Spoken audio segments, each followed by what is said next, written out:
Hello বন্ধুরা, কেমন আছো? আশা করি ভালো আছো। আমিও খুব ভালো আছি। তা আজকে আমার বাড়ির গাছের পুঁই ডোগা দিয়ে আমি চচ্চড়ি করব, তোমাদের সঙ্গে ভিডিওটা শেয়ার করছি। আর আরও আমি একটা ডোগা কেটে নেব, একটা কেটে নিয়েছি। এই যে দেখো আমার বাড়ির গাছের পুঁই ডোগা।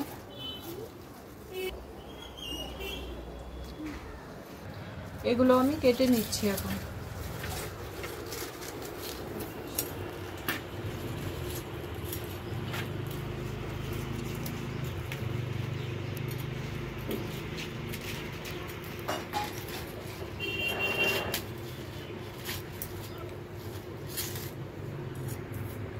ঠিক আছে, আমি ভাতটা গদ দিয়ে নিচ্ছি।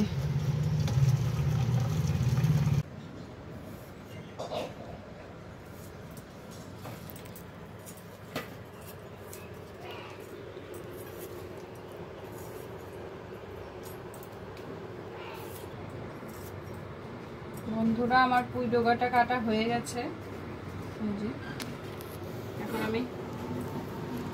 এখন আমি রসুনটা ছুলে নেব। এই পুঁই ডোগাটা করতে সেরকম কিছু লাগে না। এখানে রসুন, কাঁচা লঙ্কা আর পুঁই ডোগা নিব, আমি নিয়েছি।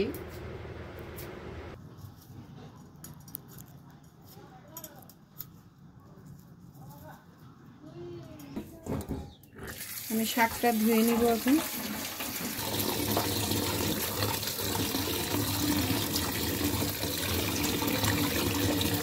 আমার ধোয়া হয়ে গেছে।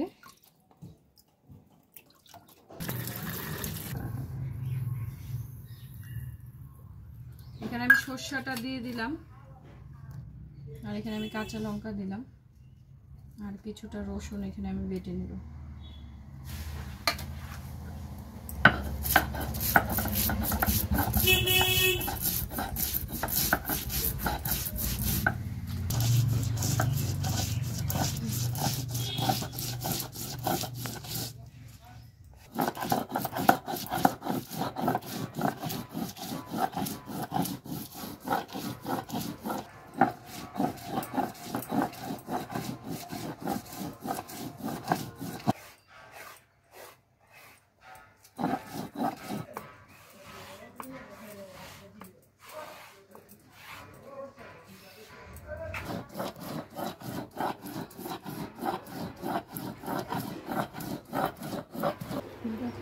তেলটা গরম হয়ে গেছে, আমি রসুন দিয়ে দিলাম।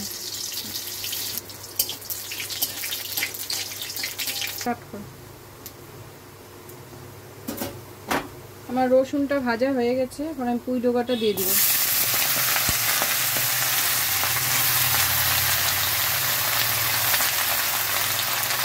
আমি লবণ দিয়ে দিব। এখন আমি নেড়ে নেব। হয়ে গেছে, এখন আমি ঢেকে দিব। পুঁইটা আমার সিদ্ধ হয়ে গেছে, অনেকটা জল উঠেছে পুঁই ডোগাটার থেকে। এখন আর একটু ঢেকে দেব, আর একটু সিদ্ধ হবে।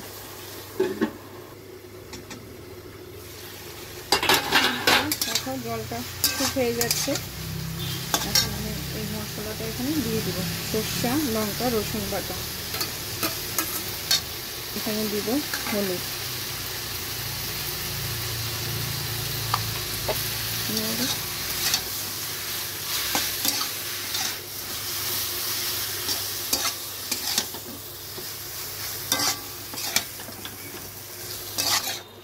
মশলাটা আমার মিশানো হয়ে গেছে, আর একটু জল দিয়ে দিব। জল দিয়ে একটু ঢেকে দিব।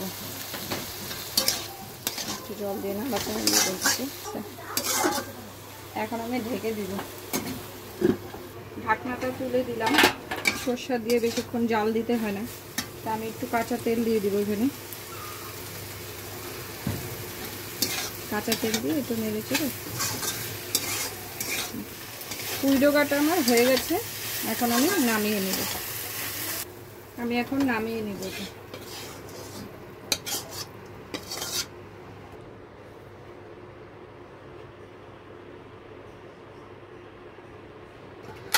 আমি এখন ভাতটা বেড়ে নিচ্ছি। মেখে দিব এটা।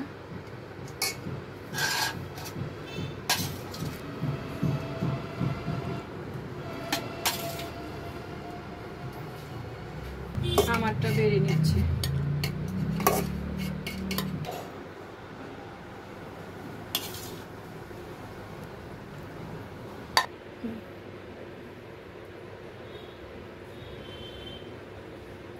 বন্ধুরা, তোমরা এভাবে করে খাবে।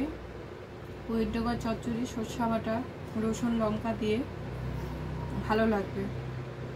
আর বেশি কিছু মশলা লাগে না এটার মধ্যে, অল্প মশলাতেই হয়ে যায়। সরষা আর রসুন বাটা দিয়ে আর একটু রসুন সম্বাদ দিবে।